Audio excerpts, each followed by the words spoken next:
Deposit insurance credit guarantee corporation, इसका गठन इसलिए किया गया था कि बैंक डिपॉजिटर्स को अगर किसी समय आरबीआई मॉरेटोरियम लगाती है तो उस समय उनका पैसा बैंकों से निकालने पर जो रोक लगती थी उससे उनको दिक्कत आती थी। आपको याद होगा माननीय वित्त मंत्री जी ने ही पिछले वर्ष यह निर्णय लिया था कि 1 लाख से उसकी सीमा को बढ़ाकर 5 लाख रुपया कर दिया गया था और आज की कैबिनेट में जो निर्णय लिया गया उससे अब यह तय सीमा होगी कि 90 दिन के अंदर ही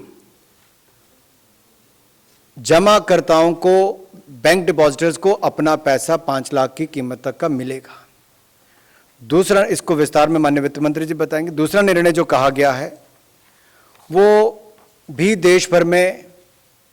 लगभग 2,30,00,000 लिमिटेड लायबिलिटी पार्टनरशिप जो फर्म्स हैं उनका भी कार्य क्षेत्र के अंतर्गत करोड़ों लोग काम करते हैं। उसमें जो लॉ अबाइडिंग कॉरपोरेट्स हैं उनको भी ईज ऑफ डूइंग बिजनेस का लाभ देने के लिए और जो लगातार एक प्रयास सरकार ने किए उसमें कंप्लायंस बर्डन भी कम हो,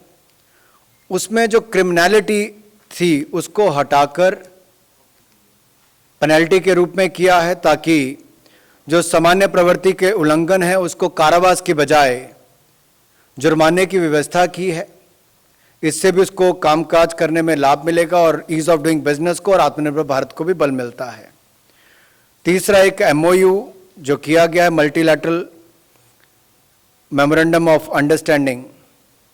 ये भी इंटरनेशनल फाइनेंशियल सर्विसेज सेंटर जो हमारा IFSCA है, अथॉरिटी है उसका, और मल्टीलैटरल एजेंसी जो IOSCO है, international organisation of securities commissions, और IAIS जो international association of insurance supervisors है, इसके बीच में किया गया है।